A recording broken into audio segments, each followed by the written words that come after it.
Papa Roach are certainly no strangers to the mainstream rock scene. The band initially hit it big with their mega successful major label debut F.A.D in 2000, and they've managed to remain relevant for over 20 years now.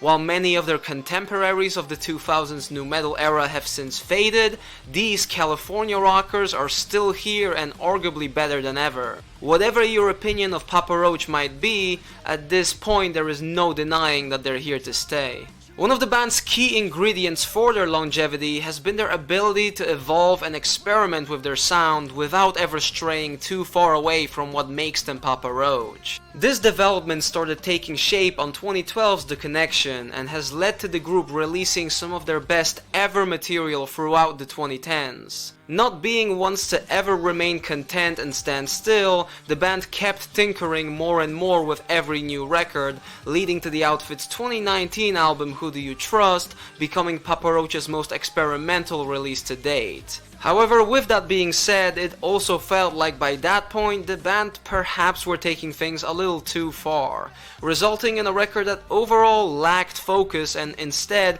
attempted to throw as many things at the wall as possible to see what sticks. Some of it worked, some of it didn't, and even though the album has somewhat grown on me over the last few years, I still can't help but see it as one of the group's weakest outings in their 20+ year run.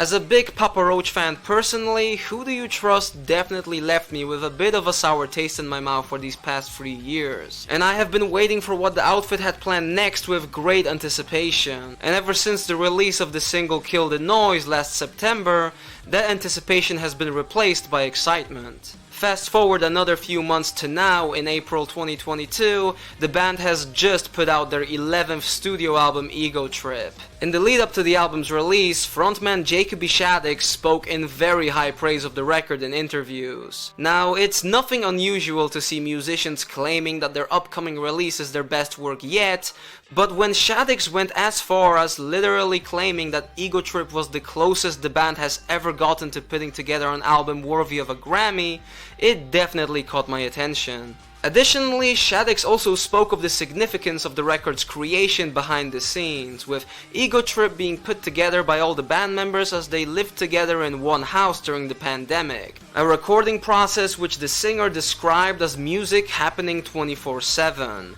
and also one that allowed all the band members to bring down many emotional walls between each other, as the group, quote, went through hell and heaven to make this record. According to Jacoby Shaddix, this very development allowed for Ego Trip to be full of self-reflecting, introspective themes. But that was all talk, so now that the album is finally out, the question remains.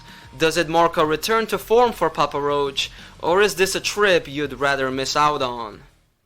This rage I just can't escape, screaming at my face so loud I can't hear my voice. The album kicks things off with a bang in the shape of Kill the Noise, which, as previously mentioned, was the single that really got me excited for the new album personally. It's a track that perfectly represents the flexible style that the band has been pursuing in recent years, and in many ways flawlessly succeeds in achieving what the group attempted to do on Who Do You Trust. The song manages to combine rap with heavier elements in a way that feels completely natural, resulting in what might just be one of Papa Roach's strongest ever songs. Furthermore, radio stations also took a liking to the track as Kill the Noise went on to top the mainstream rock chart, becoming the 7th Papa Roach song to do so. All in all, it was the perfect single to get people excited for a new album, but despite that, it was actually not the album's lead single, as that distinction instead went to track 3, Swerve, with it having been the first taste that we got of the new record all the way back in August of last year. To this day, I am still pretty confused by the choice of making this the lead single, however. It's by far one of the most particularly rap-focused songs on the entire record, alongside it being a cut that really needed some time to grow on me personally. You'd normally expect the lead single to be a good representation of the full album it's from, and I feel that a cut like Kill the Noise would have fit that description a whole lot better. Again though, even if I wasn't really sold on the track at first, Swerve did grow on me over time. I just feel it wasn't a great choice for the very first single at all. That being said, there are definitely some more tracks throughout Ego Trip that take a more experimental approach like this. And while I can happily say that more often than not the band does a much better job with that here than on their previous record, Ego Trip does unfortunately still have its own share of moments where the band simply tries to fit too many different elements into one song. A good example being track 4, Bloodline. This cut definitely has good parts to it, but altogether the end result just feels rather messy and incoherent, and it really could have done with just a bit more focus.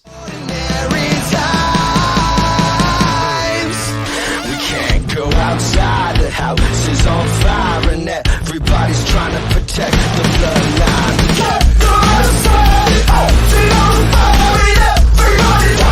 However, while these more experimental moments admittedly still have a tendency of being rather hit or miss, I feel that overall the quality on show here is a lot more consistent than on Who Do You Trust. For proof of that, look no further than a song like Liar, which combines hip-hop heavy verses with a catchy melodic chorus that's bound to get stuck in your head, without anything feeling out of place. And just like that, it manages to become one of the disc's most memorable cuts. Take my secrets down to the water, 'cause I can't keep them down any longer. I swear to God, but he knows that I'm lying.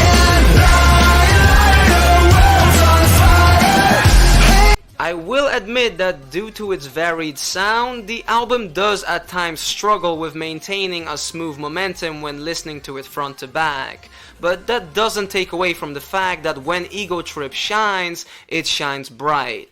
And one of its brightest moments for me has to be track 10, the emotional ballad Leave a Light On. This song immediately caught my attention during my first listen of the album, and it's without a doubt one of Ego Trip's biggest highlights despite it being a slower song. It's a genuine and heartfelt track about being there for someone you care about in their time of need. It further showcases the band's range and is simply a beautiful song for any relatable situation. It's not like me to worry, but when I see you fading in the dark, I'll leave a light on for you. Another thing that I couldn't help but notice on my first listen is that Ego Trip has a particularly strong second half, featuring a plethora of memorable moments in its latter stages and definitely finishing on a high thanks to the rocking anthem about reaching out for help, cut the line, or uplifting jams like Always Wondering and No Apologies, with the former of those two especially very much fitting what Papa Roach aimed to capture on Ego Trip thematically. How did we get so far away from the breakthrough? Keep holding back all the issues, nothing but cracks in the rear view.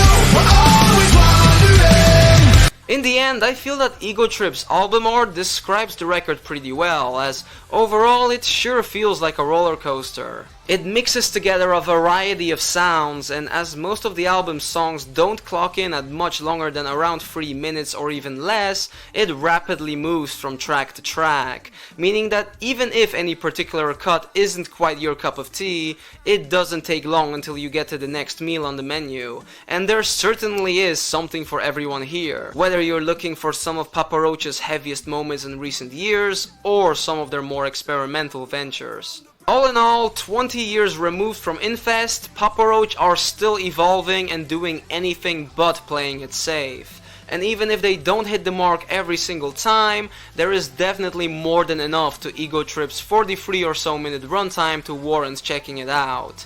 It is definitely an improvement from its predecessor and should easily satisfy Papa Roach fans, while potentially bringing in new listeners too thanks to its versatility. It might not be the Grammy-winning masterpiece that the band teased us with, but there is no denying that Ego Trip is a very solid record from Papa Roach. That's about all I have to say, but let me know in the comments what your thoughts are on P. Roach's new album.